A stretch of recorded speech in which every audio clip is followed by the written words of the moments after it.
Hello my soul family, मैं एकता आप सभी का स्वागत करती हूँ अपने इस चैनल टारो एकता 1111 पे। जो पहली बार मेरे सोल फैमिली पे आए हैं, इस सोल फैमिली से जुड़ने के लिए गाइस आप सभी का दिल से स्वागत है मेरे इस चैनल पे। आपको बस इतना करना है कि आपको मेरे चैनल को सब्सक्राइब करना है, बेल नोटिफिकेशन ऑल कर देनी है ताकि मेरे वीडियोस डायरेक्टली आप तक पहुंच पाएँ और कोई ना कोई गाइडेंस आपको ज़रूर मिल पाए। और जो ऑलरेडी अपना प्यार दे रहे हैं उनको बहुत बड़ा वाला थैंक यू है गाइस। चलिए हम चेक करने वाले हैं कलेक्टिव लेवल पर आपके पर्सन किस एनर्जी में है, क्या कुछ चल रहा है उनके दिल में सुबह से लेकर के अभी तक, क्या कुछ वो सोच रहे थे, वेदर आप कांटेक्ट में हो, नो कांटेक्ट में हो। और ये रीडिंग सभी की होने वाली है guys, married, unmarried, single, separated, extra marital, जो भी पर्सन आपके ट्विन फ्लेम किसी भी जर्नी पे आप हो तो सभी के लिए है। आप अपने क्रश के लिए भी देख सकते हो, ठीक है ना। टाइमलेस रीडिंग है गाइस, जब भी आपके सामने आएगी आपसे रेजोनेट करेगी। कलेक्टिव और जनरल है तो प्लीज़ वैसे ही लेना, अननेसेसरी पूरी रीडिंग आप अपने आप से रेजोनेट मत कर लेना। अगर रीडिंग रेजोनेट होती है तो क्लेम करना भी मत भूलिएगा। Energy exchange is must guys. अगर आप एनर्जी एक्सचेंज करते हो तो एनर्जीज़ आपके लिए वर्क करती हैं। तो मैसेज में राधे राधे। आज वैसे भी हम जानते हैं कि एकादशी का दिन है गाइस, तो भगवान श्री कृष्ण को कैसे भूल सकते हैं। मुझे पता है हमारे व्यूअर्स ज़्यादातर यहाँ पर राधा कृष्ण को मानने वाले हैं या शिव शक्ति को मानने वाले हैं, तो प्लीज़ क्लेम बॉक्स में राधे राधे लिखना मत भूलिएगा ताकि जल्दी से आपके लाइफ में यूनियन आए। Thank you. चलिए आप अपने पर्सन का नाम ले लीजिए, हम चेक करते हैं किस एनर्जी में है वो। प्लीज़ एंजल डिवाइन गाइड करिए कलेक्टिव लेवल पर। मैं ये रीडिंग कर रही हूँ, हमें बताइए हमारे व्यूअर्स जिस किसी के भी बारे में सोच रहे हैं क्या चल रहा है उनके दिल में, क्या कुछ चल रहा है।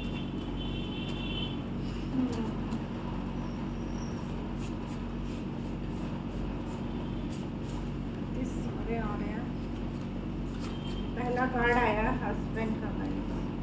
तो हो सकता है यहाँ पे बहुत सारी वाइफ हैं जो अपने हस्बैंड के लिए ये रीडिंग देख रही हैं, या थर्ड पार्टी सिचुएशन है। हो सकता है उनके हस्बैंड की लाइफ में उनको ऐसा लगता है कि उनके हस्बैंड थर्ड पार्टी सिचुएशन से डील कर रहे हैं, इसलिए हमारे पास पहला कार्ड हस्बैंड आया है। या मैरिड कपल्स हैं यहाँ पर जो ये रीडिंग देख रहे हैं, ओके। फैमिली इशू और क्या है, please angels. Out of control, क्या सीक्वेंस देखिए, husband, family issue, out of control, okay. I miss you in every moment, parent issue, family issue, parent issue. लगता है दोनों ही तरफ से इशू है। ये इशू आपकी तरफ से भी हो सकता है और उनकी तरफ से भी हो सकता है। लायर, कोई ना कोई तो झूठ बोल रहा है। Female, breakup, Karma, okay. देखो यहाँ पर हस्बैंड है और यहाँ पर फीमेल आई है, चीज़ें आउट ऑफ कंट्रोल हो गई हैं। वेटिंग, चीट, धोखे की एनर्जी है गाइस, झूठ की एनर्जी है, धोखे की एनर्जी है। वाइफ, ओके, यहाँ पे वाइफ भी आ गई है। Take care of yourself, attachment, separation, guilt, forgiveness, commitment. Okay guys, stuck overall में है, स्टक की एनर्जी।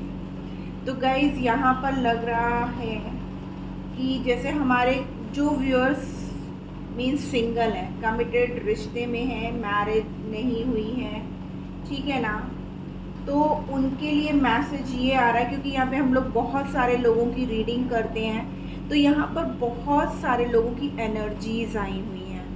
तो उनके में ये शो हो रहा है कि फैमिली इशू हो गई है, ठीक है ना। फैमिली नहीं मान रही है, पेरेंट तैयार नहीं हो रहे हैं, इसकी वजह से आपके पर्सन आपको कमिटमेंट नहीं दे पा रहे हैं, ठीक है ना। और यहाँ स्थिति ऐसी बन गई है कि आप लोग की ब्रेकअप की स्थिति आ गई है। बहुत से व्यूअर्स ऐसे हैं जिनका ब्रेकअप ऑलरेडी हो गया है, ठीक है। उनको ऐसा लगता है जैसे उनके पर्सन उनको धोखा दे रहे हैं, उनसे झूठ बोल रहे हैं, कंटिन्यू उनको वेटिंग में डाल रखा हुआ है। मीन्स जब भी वो पूछते हैं शादी के लिए, कमिटमेंट के लिए या कुछ भी, तो चीज़ें संभालने की जगह ना आप लोग के बीच में ऐसा लग रहा था जैसे चीज़ें आउट ऑफ कंट्रोल होती जा रही है। मीन्स बद से बदतर होती जा रही हैं। कुछ केसेस में आपके पर्सन जो है ना अपना कर्मा फेस कर रहे हैं, वो आपको मिस बहुत कर रहे हैं, उनको एहसास भी हो रहा है। चाहे वो मैरिड कपल्स हो, हस्बैंड वाइफ हो, ठीक है ना, चाहे आप लोग कमिटेड रिश्ते में थे अभी तक, बट यहाँ पर चीज़ें यही लग रही हैं कि आप स्टक हो गए हो। मीन्स आपको लटका के रख दिया गया, ना आपको क्लैरिटी दी जा रही है, ठीक है ना। आपको मतलब कुछ भी क्लियर है ही नहीं। अगर आप कुछ भी क्लैरिटी मांगते हो या आप अपने सवालों के जवाब मांगते हो ना, तो आपका पर्सन आपको झूठ बोलने लगता है। और इन सब की वजह से ना आप लोग के बीच में सेपरेशन आ गया है, अटैचमेंट कम हो गया है। चीज़ें क्योंकि इतनी आउट ऑफ कंट्रोल हो गई है ना कि हमारे व्यूअर्स वेट करते करते करते करते थक चुके हैं। अब वो वेट करना नहीं चाहते हैं, वो स्टक नहीं रहना चाहते हैं इस रिश्ते में। उनको क्लैरिटी चाहिए कि ठीक है, अगर तुमको नहीं आना है या मेरे को कमिटमेंट नहीं देनी है तो प्लीज़ मुझे क्लियर बोल दो। बट आपके पर्सन जो है ना इन चीज़ों को ठीक करना चाहते हैं, क्योंकि वो आपको मिस बहुत कर रहे हैं। लिख रहे हैं ना, आई miss you in every moment. हमारे पास कार्ड आया हुआ है कि उनको गिल्ट है, वो अपनी गलतियों की ना आपसे माफ़ी मांग रहे हैं, फॉरगिवनेस। वो आपको कमिटमेंट देना चाहते हैं, बट वो आपसे ये भी कह रहे हैं कि अभी हमारी फैमिली इस बात को लेकर के तैयार नहीं हो रही है। या फिर ऐसा भी हो सकता है एक मैरिड है और एक अनमैरिड है, सिंगल मदर फादर भी हो सकते हैं, ठीक है ना, जिसकी वजह से उनकी फैमिली हो सकता है इस रिश्ते को एक्सेप्ट नहीं कर रही है। आप लोग के बीच में ना इतना ज़्यादा ट्रस्ट इश्यू हो गया है, जैसे लग रहा है ब्लेमिंग सिचुएशन आ जाती कि अगर आप अपने पर्सन से कुछ कहते हो ना, वो आपको क्लैरिटी नहीं देती, तो आप बोल रहे हो कि उनको वो आपको चीट कर रहे हैं, लेकिन वो अपने आप से अपने आप को प्रोटेक्ट करने के लिए आपसे बोल देते हैं कि आप झूठ बोल रहे हो, आप उन्हें धोखा दे रहे हो। तो एक दूसरों के ऊपर ना सिर्फ और सिर्फ दोषारोपण, ठीक है ना, एक दूसरे को गलत ठहराने वाली एनर्जी। और इसकी वजह से ही आप लोग के बीच में ये जो ट्रस्ट इशू है ना, सबसे मेजर इशू मुझे यहाँ पर यही लग रहा है। चाहे वो हस्बैंड वाइफ हो, चाहे आप लोग का कोई भी रिश्ता हो, सबसे बड़ा इशू है ट्रस्ट इशू, ठीक है ना। उनको आपकी चिंता है। देखिए, take care of yourself, वो आपको मिस भी कर रहे हैं, उनसे ये सब चीज़ें बर्दाश्त भी नहीं हो रही हैं। आप लोग की दूरियां जो है ना, वो भी उनसे बर्दाश्त नहीं हो रही है गाइस, ठीक है ना। बहुत से व्यूअर्स ऐसे हैं जिनके पर्सन हेल्थ इशू भी फेस कर रहे हैं। अगर आप लोग की बात मतलब थोड़ी बहुत भी हो रही है ना, तो जब आप ज़्यादा उनसे कुछ बोलोगे ना, तो वो यही कहेंगे बस करो यार, मेरी ऑलरेडी तबीयत ठीक नहीं है, तुम इतना क्यों बोल रही हो या इतना क्यों बोल रहे हो, मैं ऑलरेडी ठीक नहीं हूँ और ऊपर से तुम मेरे को ब्लेम देने चले आए हो या चली आई हो, मेरे को क्यों इतना सुना रहे हो, क्यों इतना सुना रही हो। मैंने बोल दिया ना, अभी हमारी फैमिली तैयार नहीं हो रही है, हमारे बीच में पेरेंट इशू आ रहे हैं। अगर मैं अपनी फैमिली को मना भी लूँगा तो क्या तुम अपनी फैमिली को तैयार कर पाओगी या कर पाओगे। जो ऑलरेडी मैरिड है, हो सकता है उनकी फैमिली मीन्स इन लॉज की तरफ से प्रॉब्लम हो रही हो, या तो आपकी फैमिली कुछ इश्यू क्रिएट कर रही है, या फिर आपके हस्बैंड या वाइफ की फैमिली, जिसकी वजह से चीज़ें बहुत ही मतलब हो गई हैं, हैट्रिक हो गई हैं, मीन्स सुलझाई नहीं जा सकती हैं। जितनी चीज़ें कंट्रोल में होनी चाहिए उतनी वो आउट ऑफ कंट्रोल हो गई हैं। यहाँ पर फैमिली भी आपस में लड़े जा रहे हैं, और आपके पर्सन ना तो अपनी फैमिली को छोड़ना चाहते हैं, और यहाँ पर ना ही आपको, इसीलिए आपको अटका के रखा हुआ है, आपको वेटिंग जोन में डाल रखा हुआ है, क्योंकि वो चाहते हैं, वो ये सोच रहे हैं कि ऐसा मैं कुछ भी कर लूँ जिसकी वजह से ये फैमिली इश्यूज़, पेरेंट इश्यूज़ हम दोनों के बीच में ख़त्म हो जाए। अगर आपके पर्सन जो ऑलरेडी मैरिड है, थर्ड पार्टी सिचुएशन में है ना, तो डेफिनेटली इसकी वजह से भी आप लोग के बीच में लड़ाइयाँ चल रही थी। बट अब आपके पर्सन जो है ना, इस सेपरेशन को ख़त्म कर देना चाहते हैं, वापस से आपके साथ वो पुराने अटैचमेंट में आना चाहते हैं, ये ब्रेकअप को एंड करना चाहते हैं। वो नहीं चाहते हैं आपको खोना, क्योंकि उन्हें गिल्ट है, उन्हें अपनी गलतियों का एहसास हो रहा है। उनको आपसे, जब आपकी ये दुनिया जो क्रिएट हुई है ना गाइस, आपसे, वहाँ पे उनको इस बात की तकलीफ़ है, इस बात का दर्द है उन्हें। वो आपसे माफ़ी मांग रहे हैं, उनको इस बात का एहसास है कि चीज़ें जो ख़राब हुई हैं उसकी वजह वो खुद हैं। उन्होंने आपसे चीट किया है, उन्होंने आपको धोखा दिया है। उनकी लाइफ में अगर वो मेल है तो ऑलरेडी उन्होंने किसी फीमेल को लेकर आए थे, ठीक है ना। इसकी वजह से आप लोग के बीच में ना धीरे धीरे चीज़ें ख़राब होने लगी।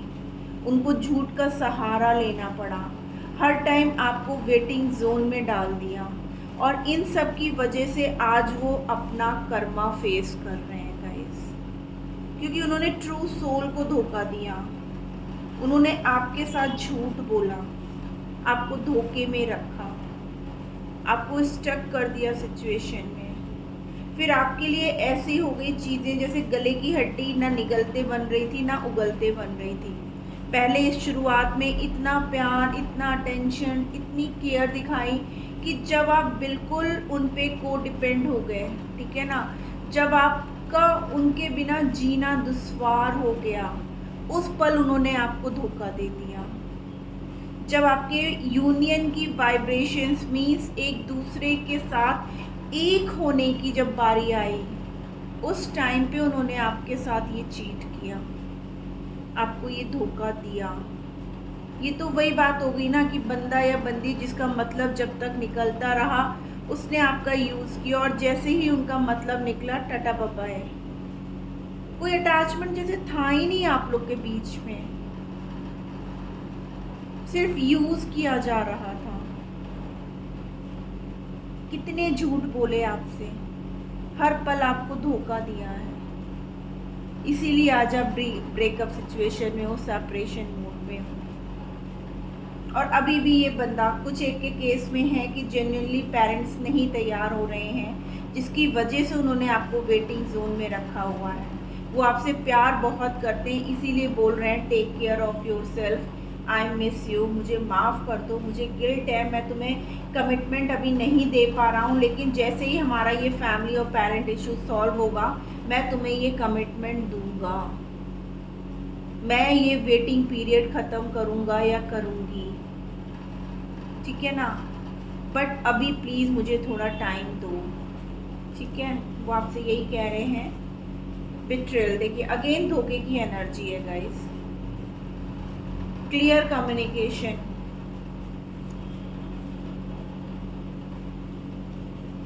अदर पर्सन जिसके लिए वो उन्होंने आपको धोखा दिया, प्लीज़ वापस आ जाओ, मुझे गले लगा लो। कहाँ से आ जाएगा कोई भाई? चॉइसेस, उन्होंने आपको चॉइस बना के रख दिया था अपनी लाइफ में। बहुत ही इस पर्सन ने ना आपको बहुत बड़ा वाला धोखा दिया है, लेकिन अब वो चाहते हैं आपसे बात करना, आपसे क्लियरली बहुत कुछ कहना चाहते हैं, बहुत कुछ बोलना चाहते हैं, आपसे सॉरी मांगना चाहते हैं, आपसे फॉरगिवनेस की एनर्जी चाहते हैं कि आप उन्हें माफ़ कर दो। उनको गिल्ट है, उन्हें तकलीफ़ हो रही है कि उन्होंने आपको अपनी लाइफ में ऑप्शन की तरह क्यों रखा, जबकि आप तो उनके लिए सब कुछ कर रहे थे। फिर भी झूठ, फिर भी धोखा।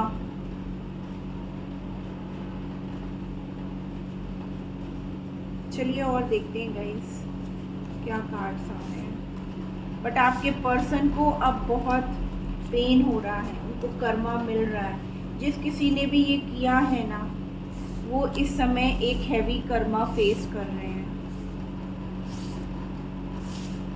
चाहे किसी फीमेल की वजह से आपको अपनी वाइफ मानते रहे हो, या आपको ये दिखावा किया हो कि हाँ तुम ही मेरी वाइफ हो, तुम ही मेरे जीने का सहारा हो, तुम ही मेरे लिए सब कुछ हो। आपको सपने दिखाते रहे और उन सपनों को भी उन्होंने ही तोड़ा जिन्होंने आपको सपने दिखाए। उन्होंने ही आपको वो दर्द दिया जिन्होंने आपको खुशियाँ देने का वादा किया था। वो सॉन्ग है ना गाइस, दुश्मन न करे दोस्त ने वो काम किया है, उम्र भर का गम हमें इनाम दिया है। प्लीज़ सुनना जरूर, ये गाना चैनल हुआ अभी अचानक से, तो तूफान में हम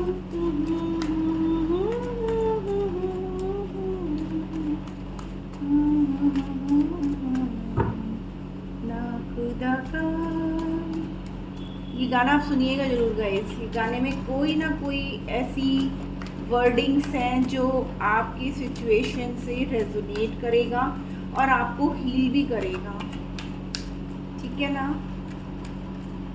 ओके, फ्लावरिंग,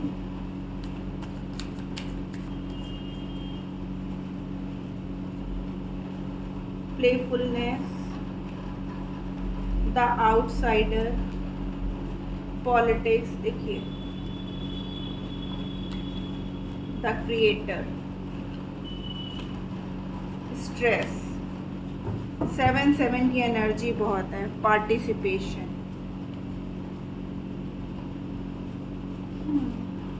चाहते हैं, देखिए आपके साथ उनकी खुशियां हैं, इस बात का उन्हें एहसास है, ठीक है ना।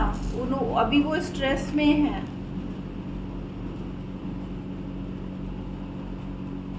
उनको लग रहा है कि उन्होंने गलत किया, उन्होंने दूसरों की बातें सुनी या किसी थर्ड पार्टी को हम लोग के बीच में ले आए, बट अब वो वहाँ कैद से हो गए हैं। उनके चेहरे पे इतना बड़ा नकाब था, आपके साथ उन्होंने बहुत बड़ी पॉलिटिक्स खेली है guys. S of swords, the lovers,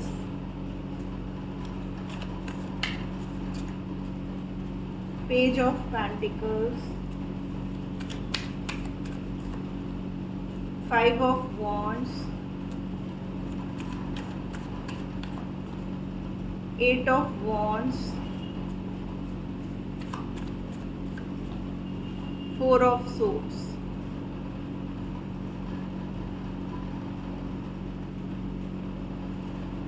and overall में आई है 2 of swords। डेफिनेटली वो कंफ्यूज हैं गाइस, आपको लेकर, फैमिली को लेकर, आपको लेकर, थर्ड पार्टी को लेकर, बट उनको इस बात का एहसास है कि आपसे वो बहुत प्यार करते हैं, आप उनके सच्चे सोलमेट हो। वो बहुत दुख में है, बहुत तकलीफ़ में है, स्ट्रेस में जी रहे हैं, वो खुश नहीं है। देख रहे हो आप उनकी कंडीशन, वहाँ पे उनके आर्ग्यूमेंट्स हो रहे हैं, वहाँ पर लड़ाइयाँ हो रही हैं, जिसके लिए उन्होंने आपके साथ पॉलिटिक्स की, आपके साथ धोखा किया, आपको चीट किया।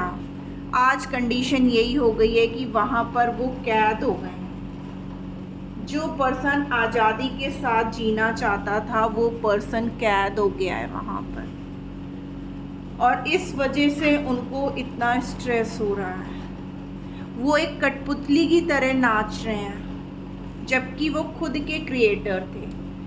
जो उनके मन में आता था वो करते थे।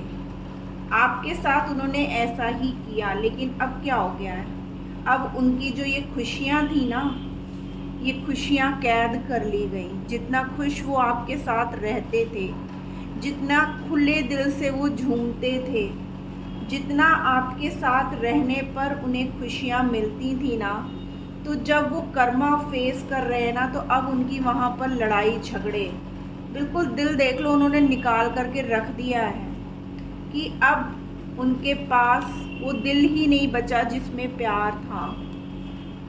लेकिन उनको अब ये बात का एहसास हो रहा है कि आप उनके सच्चे सोलमेट हो।